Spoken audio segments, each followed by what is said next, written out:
wabarakatuh. Perkenalkan, nama saya Riza Agustina dari Program Studi Pendidikan Bahasa dan Sastra Indonesia Universitas PGRI Wiranegara angkatan 2019. Di sini saya akan menjelaskan tentang mobilitas, kontak, dan akomodasi bahasa dalam sosiolinguistik. Nah, sebelum membahas tentang mobilitas, kontak, dan akomodasi dalam sosiolinguistik, hendaknya kita mengetahui apa itu sosiolinguistik. Sosiolingwistik adalah cabang ilmu bahasa yang mempelajari hubungan berbahasa dengan faktor kemasyarakatan.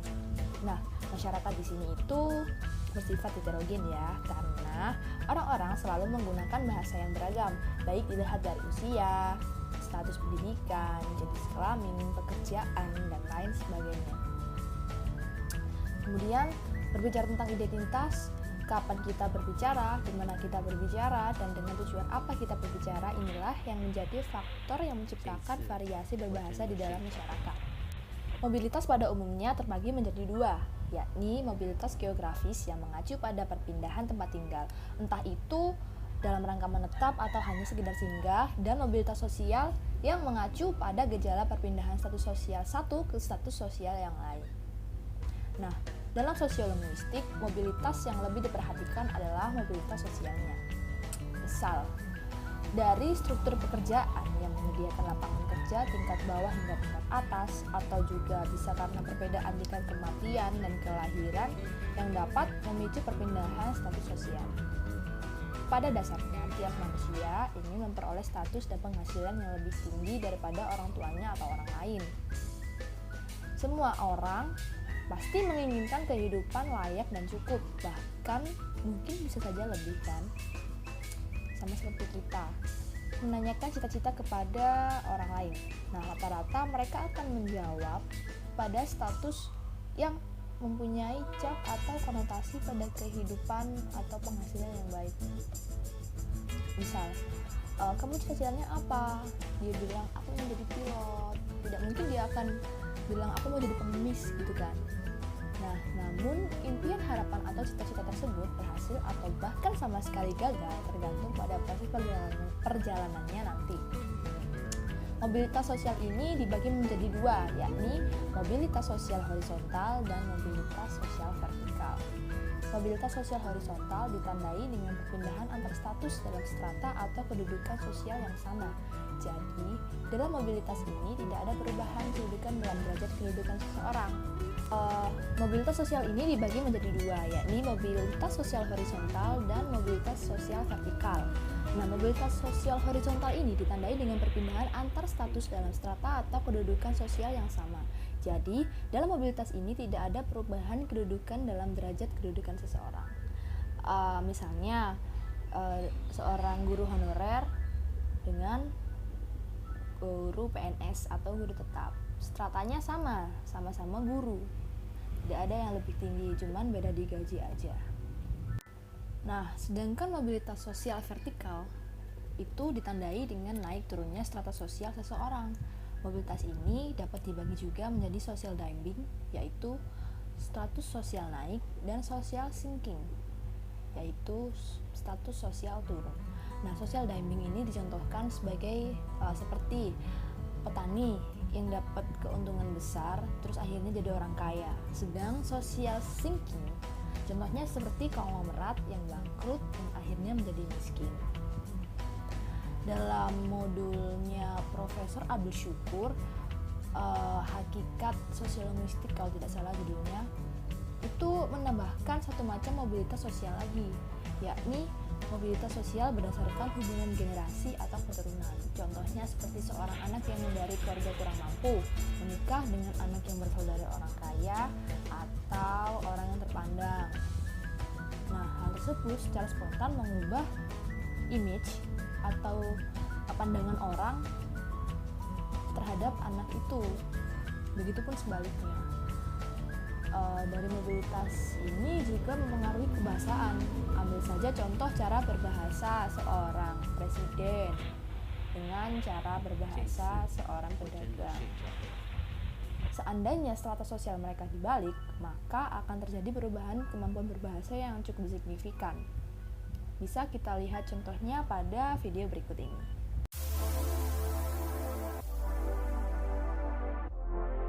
Bang, apa nih Bang? Biasa jeruk Bang, Bang ini kalau jeruk itu dikiloin berapa Bang sekilo Bang? 17,5, Agak kencang. 17,5 Itu untuk per biji apa per kilo Bang? per ton Bang. Per ton. Oh murah sekali ya Bang kalau 17,5. Kalau saya nggak tahu ini Bang, Abang jualan di mana itu?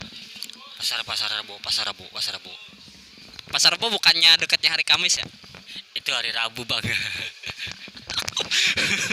Jadi pemirsa di rumah, Bang Dedi ini kalau bisa diistilahkan itu pedagang yang sangat rajin sekali ya, dikarenakan Bang Dedi asalnya dari mana Bang? Inggris Bang. Kok bisa ada di induk ya Bang ini? Ini di induk Bang. Ya merantau aja biasa, bosan di Inggris gua.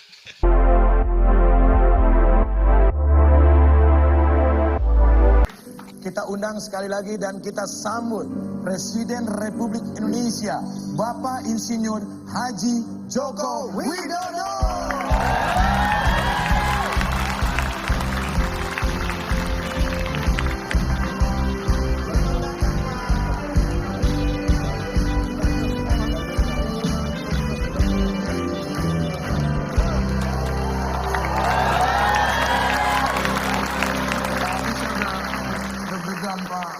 Niru-niruin Bapak pakai helm, dia yang apa? Ini siapa tadi Pak? Udah izin tadi sama Bapak dulu di belakang. Udah. Saya deg-degan banget. Iya, apalagi saya. Yang dong, gue mimpi nggak sih? Enggak mimpi ya. Coba udah. Sakit. Waduh, Pak, terima kasih Pak sudah menyempatkan diri hadir ke ini. Ini luar biasa sekali. Baru kali ini Bapak belusukan ke rumah saya, aduh sangat terima kasih. Ini rumah saya Pak, bukan rumah Andre. Ya. Jadi Bapak Jokowi sekalian ini program belusukannya ke sini ya, ke rumah Sule? Iya, biasanya kalau belusukan kan ke daerah atau ke pasar atau ke proyek-proyek infrastruktur atau ke bantaran sungai, ke desa atau ke kampung. Nah, sekarang belusukan ke rumah Sule. Terima kasih. Saya justru mau tanya sini sama Bapak Jokowi nih. Setelah ke rumah Sule, belusukan ngelihat Sule langsung, bagaimana tanggapan Bapak?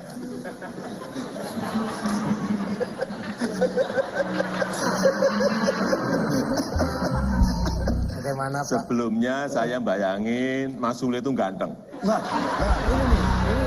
Ujungnya kita dengar ujungnya nih. Setelah lihat. Tapi setelah ketemu, ternyata lebih ganteng. Gue sebagai temen lo, ya 10 tahun gue bersama lo. Baru kali ini ada salah satu orang yang memuji Pak Presiden. Iya, makanya. Luar biasa. Terima kasih Pak. Tapi Oke.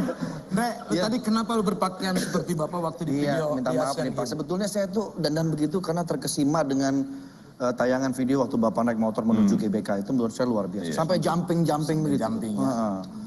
Nah, jadi ada kesan tersendiri buat saya itu Pak. Ya itu kan apa? Itu kan hiburan ya. Itu kan pertunjukan dalam rangka opening seremoni Asian Games 2018 yang lalu. Saya saat itu disampaikan oleh Mas Tama, Pak Jokowi naik motor gimana? Oh saya siap-siap saja, saya juga sering naik motor kemana-mana juga. Ya itu naik, tapi yang jumping itu bukan saya. Nah, cukup jelas kan videonya. Dalam video tersebut terlihat ada percakapan antara pedagang dengan pembeli juga dengan host, yaitu Sule sama Andre, dan bintang tamunya yaitu Presiden Jokowi. Di situ juga dapat diamati dengan kajian stilistika, yaitu melihat bagaimana cara kita berbicara kepada orang lain. Jadi stilistika itu lebih ke gaya bahasa yang kita gunakan untuk berbicara dengan orang lain.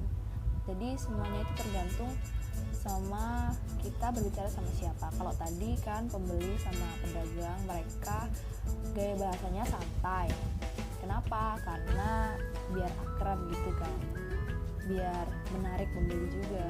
Karena kalau penjualnya jahat, ya siapa juga yang mau Suli kan. Kemudian dilihat dari percakapan Andre, Sule, dan Pak Jokowi.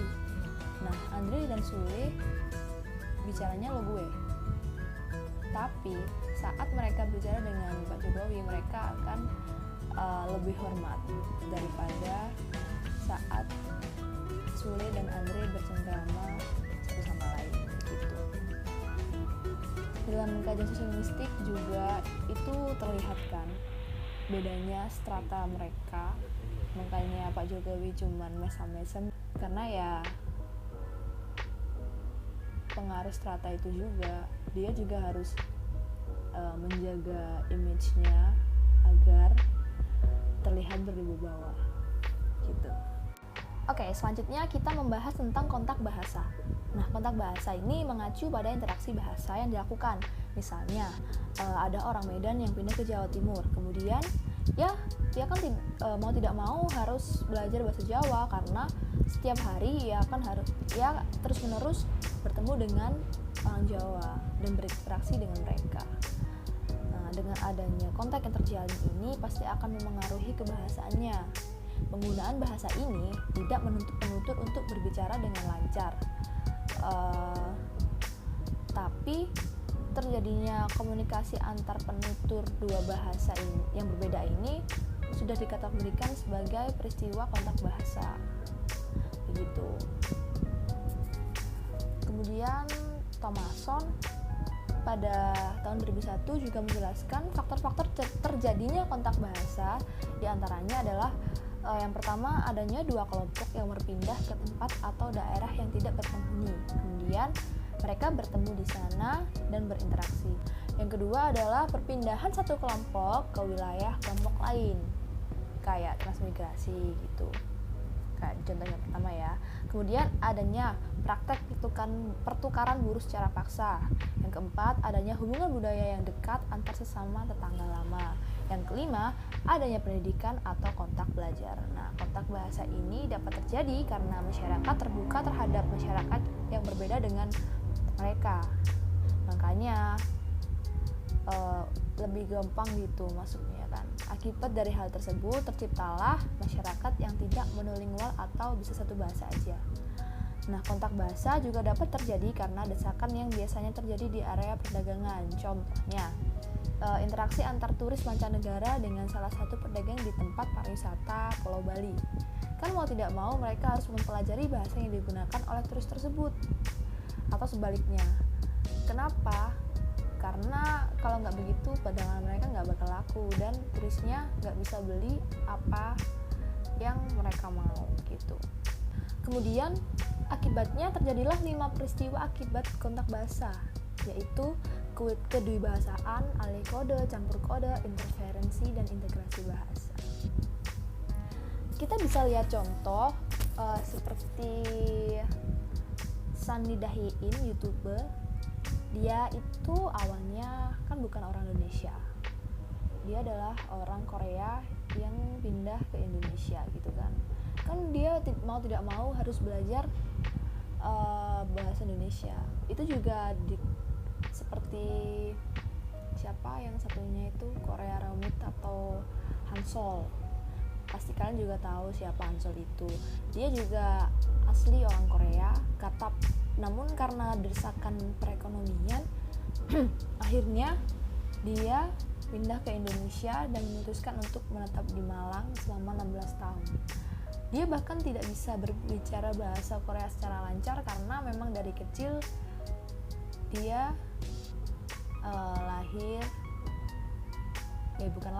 besar di Indonesia gitu. Bahkan sempat dikucilkan oleh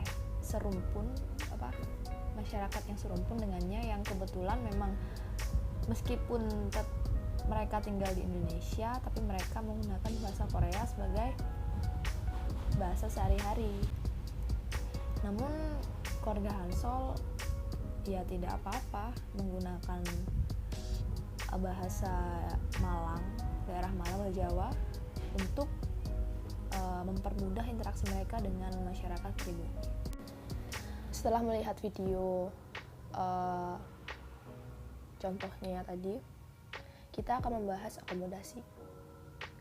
Menurut Peter, pada tahun 1998 mengemukakan bahwa the term of accommodation is used in two different ways in social linguistics. Yang istilah akomodasi ini digunakan dalam dua cara yang berbeda dalam sosial linguistik. Yang pertama yaitu konvergensi dari dua atau lebih cara berbicara dalam sebuah interaksi, di mana individu ini berusaha untuk menyamakan perilaku berbahasa dengan lawan bicaranya. Selama proses komunikasi, mereka itu mengesampingkan atribut-atribut kultural yang mereka miliki dengan tujuan mengakomodasi. Nah, hal ini menunjukkan adanya kesadaran untuk melakukan akomodasi pada komunikasi antar masyarakat. Nah, kita ambil contohnya pada suku Jawa Tengah yang berinteraksi dengan orang daerah suku Jawa Timur. Meski sama-sama suku Jawa, ada beberapa kata yang berbeda dari segi fonologi dan morfologinya.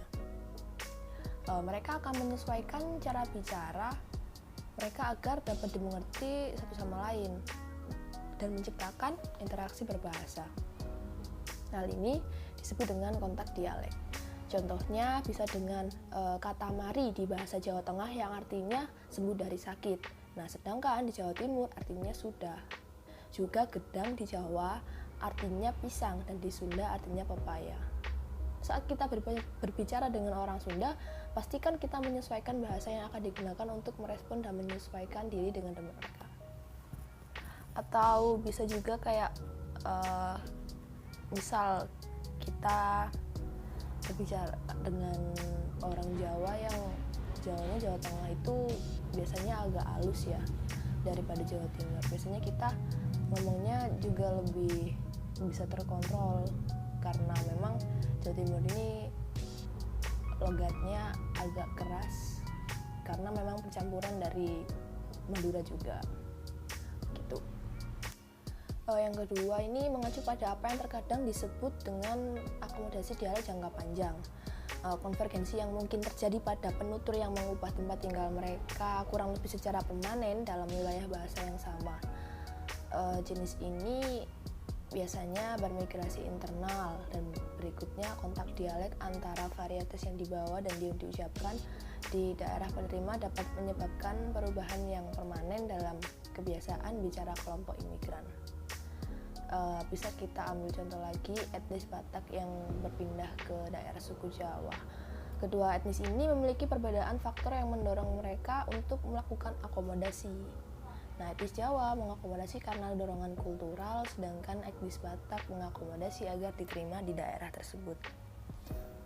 Nah, hal ini dapat disebut dengan kontak antar bahasa. Konvergensi antar sistem bahasa yang jauh secara struktural dapat menyebabkan kode, pencampuran kode, alih kode, peminjaman leksikal, kehilangan bahasa, dan lain-lain banyak. Nah, sedangkan kontak dialek lebih dikaitkan dengan perubahan yang lebih bertahap, seringkali kuantitatif dalam realisasi tertentu pada variabel morfologi dan fonologi. Namun, jika dilihat lebih dekat, perbedaannya sulit untuk ditentukan, terutama jika menyangkut bahasa yang secara struktural berkaitan erat dan dialeknya itu sangat berbeda secara strukturalnya juga. Akomodasi sebagai konsekuensi dari migrasi berfokus pada perubahan perilaku berbahasa para imigran. Sangat memungkinkan sebuah kelompok masyarakat asli daerah tersebut menerima dan menampung para pendatang baru dan mengubah cara berbahasa mereka atau bahkan menciptakan koin atau dialek baru. Contohnya pada suku Madura yang migrasi ke Jawa. Mereka memang menggunakan bahasa Jawa namun logatnya tetap keras dan khas Madura. Nah, itu bisa mempengaruhi masyarakat Jawa juga, contohnya kayak di Pasuruan. Kurang lebih karena banyak etnis Madura yang ada di sini, ya gaya bahasanya ya seperti itu.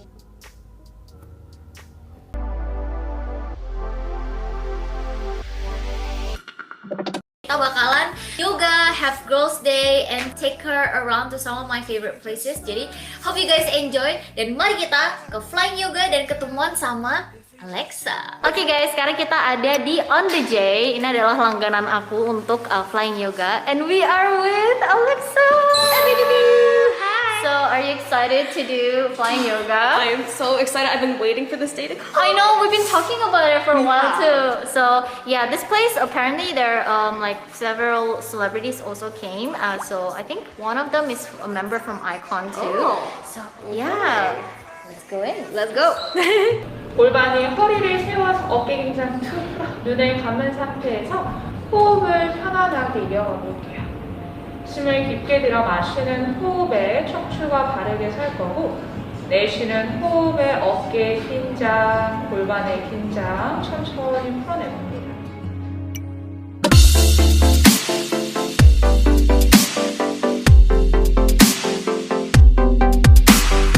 Back to Korea Ramit bersama orang Korea yang medok. Nah, hari ini aku lagi ada collab sama satu orang yang namanya Bandung Opa. Halo, halo saya Bandung Opa Jongdae ya, punya YouTube channel namanya Bandung Opa. Ya, jadi yang pengen mau cek lihat channelnya silakan ditaruh di situ juga banyak informasi orang Korea dicoba budaya Indonesia kayak apa. Jadi ya silakan dicek. Nah, hari ini aku mau membayangkan satu hal. Jadi aku kelahiran tahun 1994. Tahun 1994. Ya, ulang juga. tahunnya kapan? Ulang tahunnya 20 Maret. 8. Aku 8 Mei. Jadi mungkin gitu. perbedaannya cuma 2 bulan. Nah, aku membayangkan apa yang terjadi kalau misalnya aku itu lahir terus nggak pindah ke Indonesia. Maksudnya kayak tumbuh besar di Indonesia. Kira-kira bakal kayak apa sih? Tentu hidupku pasti berbeda karena kampung halamanku Daegu, jadi pakai Satsuri. Tapi aku pengen lihat paling nggak kayak apa sih keseharianku, ataupun perbedaannya apa sih kesehariannya waktu kita kecil. Oke, tumbuhnya di Korea terus kan ya? Besar di Korea kan? Nggak pernah. Iya, iya. Berarti dari TK sampai Dari TK sampai SMA sekarang, kuliah, ya, semua di Korea. Semua di Korea. Aha, Daerah lahir Gangwon-do, Gangwon-do. terus langsung pindah ke Gyeonggi-do. Gitu. Ya, membesarkan di sana. Aha. Karena mukanya itu mozaik mungkin nggak kelihatan ya, mukanya sarkastik banget ya. Dan apa ya? Ini bilangnya enak namanya kamu. Pedes sih lumayan. Ini sing pesen lo siapa? Yang favorit siapa? Ayam pedes paling pedes itu loh. Ini biende. Tidak. Oh, Dieng. ulo anu. Lalapan Mbak Evi itu loh. Sing aku lepas nang Malang nge-vlog. Itu pedes. Enggak. Katanya sekarang anaknya jalan. Katanya tapi Terus ibu Evinya rehat. nggak tahu rehat di sini atau Loh, sungguhan. Oh, Denny. Lo katanya gitu nggak tahu. Maksudnya yo katanya kan. Ya kita semoga tahet ya. Ya semoga rehat di rumah gitu. Sungguhan lo, bukannya gimana gitu ya. Enggak pindah ke ruko gitu. Oh pindah ruko bisa? Oh iya, ya sukses gue mana? Arai fotokopi ABC. Yo, itu lah depan istana dia. 뭐지? Dieng Plaza. boleh sebut merek gitu. Gak apa-apa. Ini tempat tuh. 그거냐? fotokopi satu lagi sih maestro. No. Maestro wis gede saiki. Maestro wis perusahaan itu. Oh. Terakhir aku skripsian aja wis kayak Itu wis pusat perjilitan dan skripsi satu kota Malang boy. Gawat deh. Enggak, itu lo lucu kan pergi ke sana nggak pakai format yang bener dibetulin sama mereka. Oh iya? Kuliahnya mana? Loh, ngawur. Contohnya mau apa? FHUB, warna marun. Loh, ngawur. Dokter mana lo? Kamu hijau. Loh, ngawur. Tapi dulu maestro pasti dikomplainnya gini tuh. Masuk fotokopinya 500 pakai 1000 mbak. Gimana? Kemudian ini sebenarnya menyangkut pembentukan bahasa baru. Dapat diambil contoh seperti bahasa Indonesia. Kan bahasa Indonesia ini tercipta dari banyaknya bahasa yang ada di negara Indonesia. Akhirnya kita membuat bahasa nasional yang bisa memudahkan kita untuk berinteraksi satu sama lain. Nah, hal ini juga diterapkan oleh masyarakat asing yang datang ke sini, kemudian menetap di sini juga. Mereka akan menggunakan bahasa baru, yakni bahasa Indonesia, meskipun mereka tinggal di Sumatera, di Sulawesi, Kalimantan, atau Jawa, yang sebenarnya bahasa ibunya mereka di setiap pulau itu pasti beda-beda. Namun karena adanya bahasa Indonesia, jadi mempermudah akomodasi sosial dan bahasa juga di sana.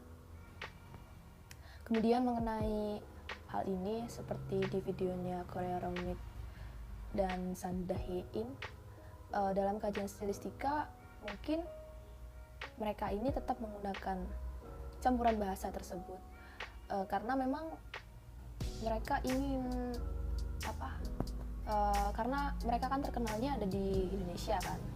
Nah, karena pasarnya mereka di Indonesia, jadi mau tidak mau mereka tetap menggunakan campuran bahasa itu daripada bahasa ibu mereka, yaitu bahasa Korea. Jadi gaya bahasanya tetap menggunakan bahasa Indonesia, apalagi yang ciri khasnya Hansol ya, dia menggunakan bahasa Malang, yakni dengan menyebut fansnya bolo-bolo gitu, agar lebih terlihat ramah juga dan menarik perhatian penonton gitu. Jadi kesimpulannya, dalam sosiolinguistik, mobilitas, kontak, dan akomodasi berbahasa itu saling berkaitan satu sama lain untuk mempengaruhi interaksi berbahasa. Nah, mobilitas berkaitan dengan aktivitas perubahan perkembangan berbahasa dalam diri individu. Nah, jika kontak berhubungan dengan interaksi yang dilakukan, sedangkan akomodasi adalah cara kita menyesuaikan diri dengan lawan tutur gitu. Sekian penjelasan dari saya. Apabila ada salah kata ataupun salah persepsi, mohon dimaafkan, karena video ini saya buat menurut apa yang saya tahu. Terima kasih telah menonton. Wassalamualaikum warahmatullahi wabarakatuh.